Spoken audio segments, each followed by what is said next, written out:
Hello, everybody. It's Dave Neal, stand-up comic and host of Bachelor Nation News. There is a storm brewing in Bachelor Nation, one of which I'm kind of a little late to the party on. That being, Kaitlyn Bristowe went on Hannah Brown's podcast and discussed the dismay she felt when she saw Chris Harrison, Ben Higgins, and Jason Tartick having a what she calls mean girl chat. Now, this story should be a couple weeks old. I don't know if anyone's covered it yet, but what happened was BachelorNation.scoop got square in the middle of it, as we always love when they do, by being shouted out by Kaitlyn Bristowe, and shared a few old screen grabs of what Kaitlyn Bristowe said, where she said, "Just found something online that shook me to my core. How are these little thirsty men not worried about me telling the truth?"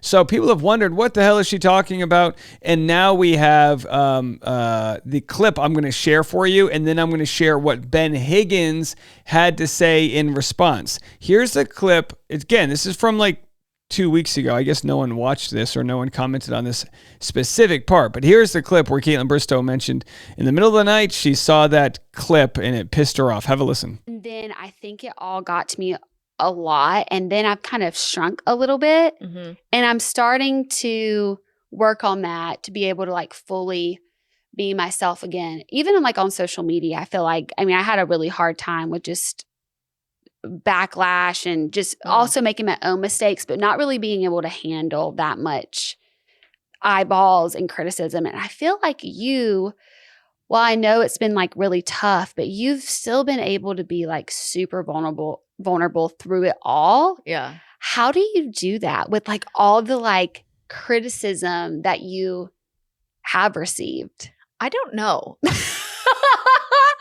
I honestly don't know. Like, I do think it's just like my DNA to just continue to push through and be who I am. Like, I don't think I'm capable of faking things. Like, so when I am feeling dark or sad, like I do share it. And some people are like, why are you crying out for attention? Yeah. And I'm like, I'm trying to just be what's real. Like I crave people being a little more real on social media. So I try and show up like, Yeah, some people just want authenticity and they say, all right, cut the bullshit. What do you actually mean? What are you saying?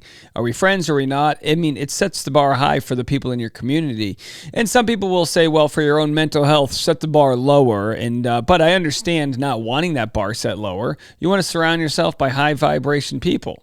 I try and show up in everything I do. I try and show up as someone that I wanted to look up to growing up, and like while staying true to myself. Yeah. So I'm like, I would have liked to see people being a little more real on social media and like talking about anxiety or mental health or showing the dark times. Like I would have looked up to that. And so I try and be that, but then I have to dance with that fine line of like, am I doing this to like, do I need to take this as a private moment and have this to myself? And because sometimes I share too much. And even somebody like, oh my God, I did something so stupid the other night. I saw something on my For You page, and I was the damn For You page. So angry because I've done such a good job at, if anyone listens to my podcast, they know I call it shopping for pain. So if you're like going and you know this is going to hurt your feelings, but you just keep, and then you read the comments, you're just shopping for pain. Don't do it. And I went shopping the other night, and I was so hurt because it was two people I considered friends, and another person who doesn't matter. And I was just like, they're all sitting around in a circle talking about me, and like, all right, so we're gonna share. We're gonna finish what she had to say, but as it turns out, this is the clip she was referencing. Higgins. And I'm Chris Harrison. Now, if we were going to label this chapter, where are we? This is the first time in my life that I have like financial freedom. I'm single. Sync the audio. They've got $1,000 worth of audio, and they're playing the iPhone's bad audio. And I could just do what I want to do, how I want, when I want. Are you saying you lost yourself in this relationship? You're good. Are you surprised the breakups had such a shelf life? There's still headlines. No. Here's the headline here. This is what I was talking about. Jason Tartick would have told himself to wake the hell up before moving in with ex Kaitlyn Bristowe. Hi, everybody. So, of course, the big issue I see here is that the trailer for this conversation might be more salacious than what was actually said. Yes, there was a headline. I should have told myself to wake the hell up. And that was really more of a financial conversation. The truth is, it's extremely hard to even respectfully talk about your breakup without media companies, myself not excluded, kind of, sharing the most salacious part of it, even though the conversations themselves not so salacious. But I'm guessing Kaitlyn listened to the whole episode, or hopefully she did, because in the whole episode, again, I don't know, maybe there's parts that were really off-putting to her. What would be off-putting to her wouldn't be off-putting to me because I wasn't in the relationship. Someone said, hopefully Kaitlyn will tell her truth soon, and then Kaitlyn responded, I will. This makes me sick. Speak your truth, girl. We love you. And again, what that truth is, we're not too sure. Let's finish this clip, and then I'll go back to Ben Higgins and his response. It was giving mean girl energy from 3 men, and I was just like, what are you guys doing? And I got so mad, and I commented, and I read the comments, and then 3 hours later, I woke up in the middle of the night, and I was like, don't delete it. I went on, and I'm just like, Bachelor Nation Scoop has already got the screenshots. And I just went and deleted everything because I'm like, I react with emotion so often, and people see that as messy, which I'm sure you can relate to. Like, people always think I'm this hot mess, and I'm like, but I'm being human, and that's just who I am. I'm not being I actually have my shit together, and I know what I'm doing, and I'm doing all the right steps, and I do therapy and spiritual coaching, and I meditate, and I manifest, and I visualize, and I try and be a good person. And I'm also showing up, and you can call it messy, but to me, it's real. And I think we need more of that in the world. And it's just so interesting to me that is a shock to people. Yeah. Cause I feel it kind of goes back to how we were talking about how we deal with when things are happening to us. Or by the way, what's happening to Hannah Brown's outfit? I mean, is she Little Bo Peep? What in the Cracker Barrel is this? Are you shepherding a bunch of sheep? What are you? Oh, is there going to be a picnic on that outfit afterwards? I'm just kidding, folks. I'm kidding. But very interesting conversation they're having.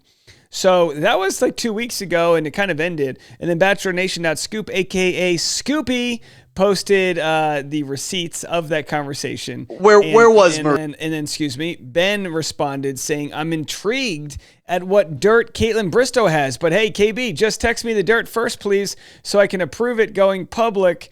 And then he also said, still not positive this is about me yet.